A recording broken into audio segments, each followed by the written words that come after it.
The geography of the swarm, asymmetric naval warfare, and the environmental determinism of narrow seas. Chapter 3, Asymmetric War, the Advantage of the Small. Act 2, The Anatomy. To comprehend the ultimate geographic causes of this asymmetry, we must adopt the perspective of environmental determinism, a framework that examines how the physical landscape strictly dictates the developmental trajectories of human societies and their military strategies. Environmental determinism argues that the broad patterns of history are not the result of inherent cultural superiority or unique individual genius, but are instead shaped by the physical, biological, and climatic realities of a given region.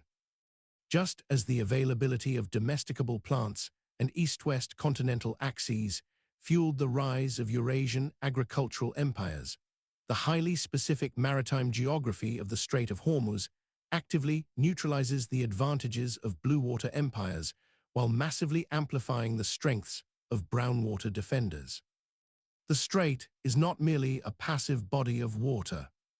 It is a complex, treacherous geological formation that functions as a natural fortress. The Strait of Hormuz is a narrow, curved sea passage connecting the Persian Gulf to the Sea of Oman, measuring only 55 to 95 kilometers wide at its various points.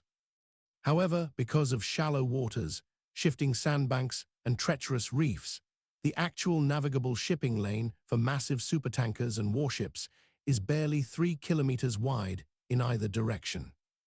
This extreme geographic constriction acts as a funnel, forcing all maritime traffic into a predictable, highly vulnerable corridor. When a blue water naval force enters this littoral or brown water environment, it experiences a drastic, immediate reduction in its sensory capabilities.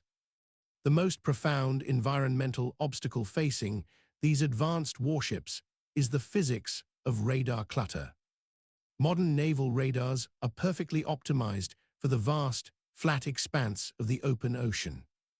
In a blue water environment, any object rising above the horizon provides a clear, distinct radar return. But the Strait of Hormuz is bordered to the south by the Musandam Peninsula, one of the most distinctive and rugged geological features of eastern Arabia.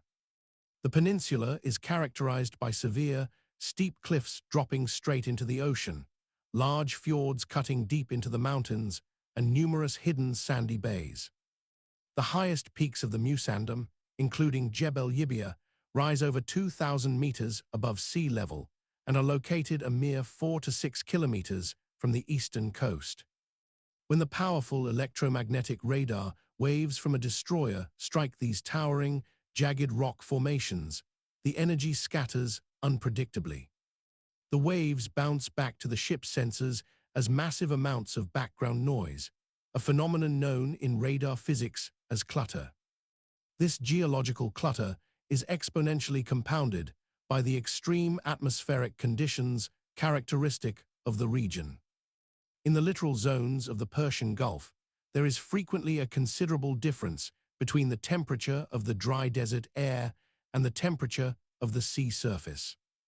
When hot air sits above cooler, humid air immediately over the water, it alters the refractive index of the atmosphere, creating a phenomenon known as superrefraction. Instead of traveling in a straight line toward the horizon, electromagnetic radar waves are bent sharply downward toward the surface of the sea. When these waves strike the rough, choppy surface of the water and bounce back to the receiver, they create intense, false detections known as sea spikes. To the radar operator staring at the screen inside the Combat Information Center, the jagged limestone coastlines and the atmospheric sea spikes blend together into a chaotic, unreadable blur. The physical environment itself acts as a massive, natural stealth cloaking device for the defending swarm. By the time a small, low-profile fiberglass fast-attack boat emerges from the radar shadow of a rocky Musandam fjord, it is already too close for the destroyer's long-range missile defense systems to track and intercept effectively. The geography literally shrinks the navigable battle space from a radius of hundreds of miles down to a matter of mere thousands of yards. At this drastically reduced scale, the sophisticated, over-the-horizon weaponry of the Blue Water Empire becomes useless, dead weight. Conversely, the short-range heavy machine guns, rocket-propelled grenades, and loitering munitions of the swarm become devastatingly lethal. The environment has mercilessly selected for speed, massive numbers, and intimate knowledge of the local coastal topography over raw technological superiority. Furthermore, the specific geography of the Persian Gulf provides the defending swarm with unsinkable aircraft carriers and forward operating bases perfectly positioned along the transit routes. Iran controls a network of highly strategic islands scattered throughout the Gulf, most notably Abu Musa, the Greater Tunb, the Lesser Tunb, Siri, and Keshem. These islands sit directly astride the global energy shipping lanes. Recognizing the supreme tactical advantage bestowed by this geography, the Islamic Revolutionary Guard Corps has heavily militarized these landmasses, fortifying them with elaborate shore defenses, underground bunkers, and batteries of anti-ship cruise missiles boasting ranges of up to 300 kilometers. From these island fortresses, a dense network of electro-optical, acoustic, and advanced radar sensors maintains total situational awareness over the narrow waters, fusing data to guide the swarm exactly to its target with devastating precision. This operational dynamic perfectly mirrors the principles of swarm intelligence observed in evolutionary biology. In the natural world, social insects like ants and bees, or even simple organisms like slime molds, do not rely on a single, highly complex individual to solve problems or defeat predators. Instead, they rely on a massive population of simple agents interacting locally with one another and with their environment. Each individual agent follows basic, instinctual rules, yet their collective, decentralized behavior results in an emergent, highly adaptive intelligence capable of overpowering much larger, more sophisticated adversaries. The Islamic Revolutionary Guard Corps has explicitly weaponized this biological principle. By deploying hundreds of simple, decentralized units, fast boats, cheap drones, and coastal missile batteries, they perfectly mimic the natural resilience of a hive. If the Blue Water Empire destroys one boat or 10 drones, the overall swarm simply absorbs the loss and continues its attack undeterred. The loss of a single unit is meaningless to the swarm, just as the loss of a single worker ant is entirely meaningless to the survival of the colony. Conversely, the Blue Water Naval Force operates on a rigid, hierarchical, and highly centralized model of intelligence. The multi-billion-dollar destroyer is a single, massive node of power and decision-making.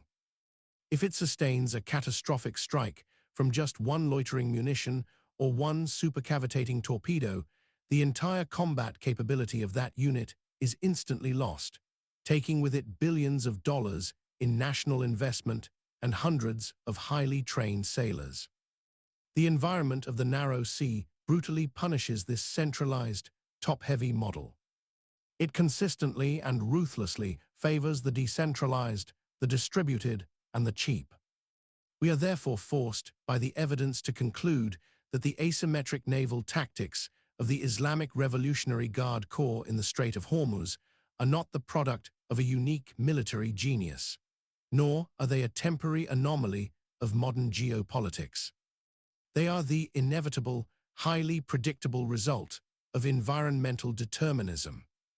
Just as the harsh, freezing climate of the Arctic naturally dictates the thick fur and fat reserves of the polar bear, the jagged, narrow, and island-clustered geography of the Persian Gulf dictates the evolution of swarm warfare.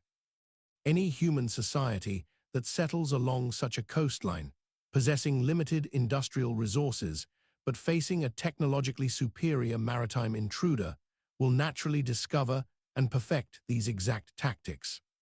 To prove conclusively that this is a universal law of human history rather than a modern technological exception. We need only look backward in time. We must shift our focus from the modern Persian Gulf to the ancient Mediterranean, where an identical geographic environment birthed an identical swarm, ultimately bringing the greatest empire of the ancient world to its knees.